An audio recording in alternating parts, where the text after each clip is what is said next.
Welcome to Lively Lewis Stories. Buckle up, because you're about to join Levi and Ivy on an adventure. All you need is your imagination, and off we go! Lively Lewis Stories! It was raining outside, and the four cousins were bored. Grandma Sherry was in the kitchen making lunch, and the kids felt cooped up and restless. They needed an adventure. Maybe we can play a board game, Ivy suggested. But we've already played all the games, Stella answered. She twirled her hair in her fingers, trying to think of something fun to do. Hey guys, we could play hide and seek, Levi said excitedly. Yeah, Jameson exclaimed. That's a great idea. At once, the kids ran through the house, hiding in every spot they could think of. They took turns finding each other until no one could find Levi. The kids checked his favorite places, such as the bathtub, the pantry, and behind the couch, but still, no Levi could be found. Maybe he's in the closet under the stairs, Jameson said. The closet under the stairs? Ivy said with wide eyes. No one ever hides in there. It was true. The children had never explored the closet under the stairs. After all, it was where Grandma Sherry kept all the winter coats, rain boots, umbrellas, and everyone knew that. But the kids were out of options, so they ran to the closet door and opened it ever so slowly.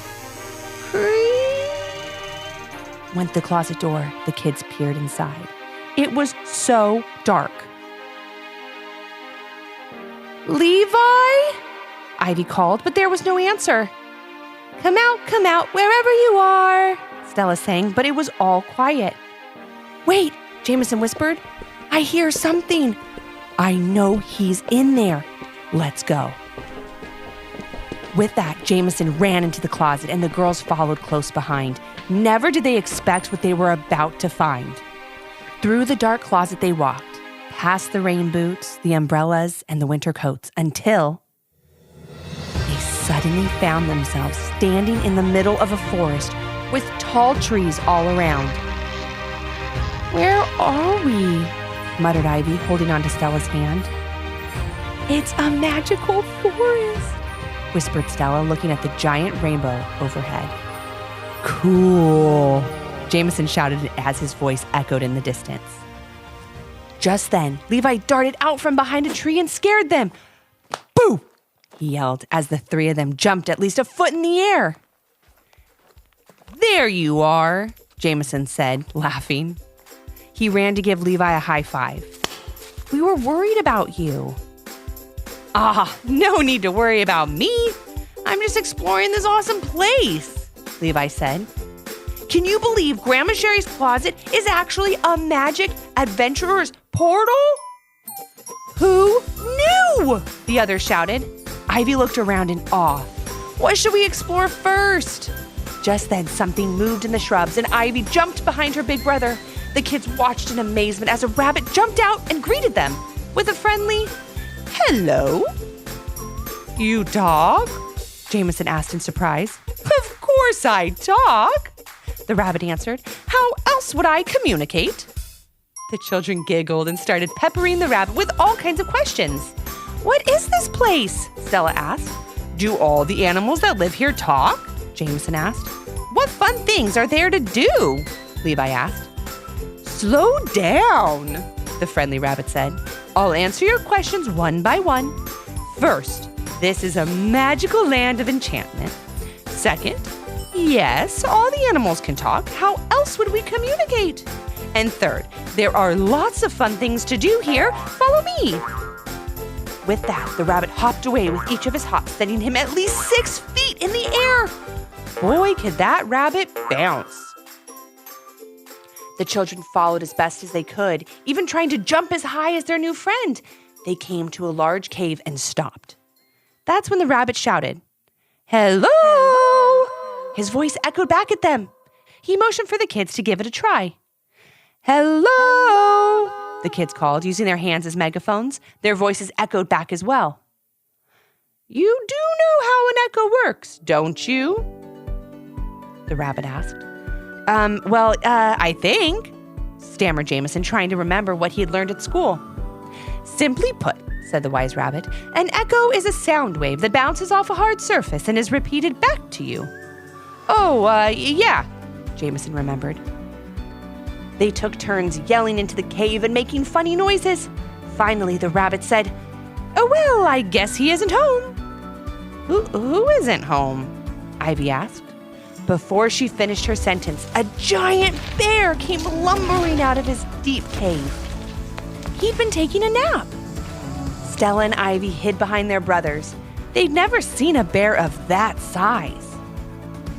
"Well, hello there," the bear said, yawning. "Who do we have here?" he asked. "These are visitors from another dimension," the rabbit said matter-of-factly. "They're looking to have fun." "Oh," said the bear excitedly. "I love fun. Here, climb on my back and let's go." Levi and Jameson helped the girls climb on first. Then they jumped on for the ride. The rabbit hopped alongside them, each bounce bringing them up to the kids' eye level. Although the bear wasn't as fast as the rabbit, he sure could move. He took them through the forest to a huge waterfall. "Wow!" the kids said in unison, gazing up at the cascading water. "Just wait," said the bear, starting the steep climb up the side of the mountain. "Where are we going?" the kids shouted, hanging on for dear life. In no time at all, the bear reached the top of the bluff and took them to a magic place behind the waterfall. "This is so cool!" Stella shouted as the avalanche of water descended in front of them. Look! It's a rainbow!" Ivy exclaimed. Sure enough, the skylight reflected off the water droplets and formed a dazzling rainbow that encircled the cousins. They could almost reach out and touch it. Next, the bear took them down the mountain to introduce the kids to more animal friends. In fact, there was a big party right in the middle of the forest. There were monkeys and elephants and giraffes, talking and playing and having a fun time. The children were greeted happily and included in all the party games. Levi rode an elephant.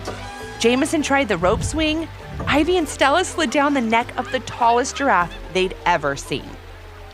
But soon it started getting dark, and Levi said, "Hey, guys, we better get back. It's getting late." "Oh, but which way is home?" Jameson asked, starting to worry. "Yeah, which way do we go?" They asked the animals for direction, but none of them could remember the exact place from which the children had come. Then the wise rabbit had an idea.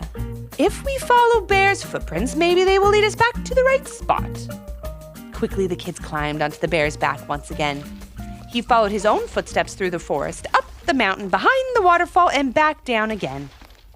At his cave, he set the children gently on the ground and said, "This is where I say goodbye. I'm rather tired, you see." The kids gave him a big bear hug.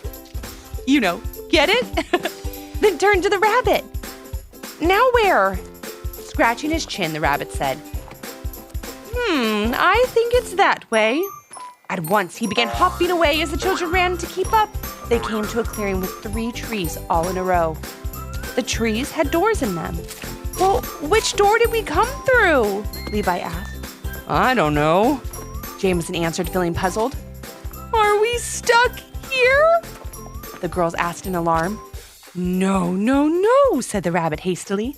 "No one is stuck anywhere. I'll tell you which door to go through, but first you must guess the answer to a riddle." "A riddle?" Jameson exclaimed. "I love riddles." "Good," said the rabbit. "Now listen carefully. The place you went to have some fun is the place where the water reflected the sun. This is the clue for which door to choose. If you think carefully, you cannot lose." The kids huddled together and repeated the riddle. The place where the water reflected the sun was behind the waterfall. But what did that have to do with which door to choose? They thought and they thought. Suddenly, Levi shouted, "It's door number 2, because the waterfall was the second place we went." Ivy thought about it and said, "You're right, Levi. First, we went to the cave and made echoing sounds. Next, we went to the waterfall. It is door number 2. When they figured it out, the rabbits smiled and nodded in approval. The children said goodbye to their new friend and ran to the middle tree. Opening the door, they ran inside. In an instant, they found themselves tumbling out of the closet underneath the staircase. "Oh my!" Grandma Sherry said, coming around the corner. "You scared me! What have you kids been up to?" The 4 cousins looked at each other and smiled. "Oh, Grandma, we can't wait to tell you all about it at lunch." And what an adventure they had to share.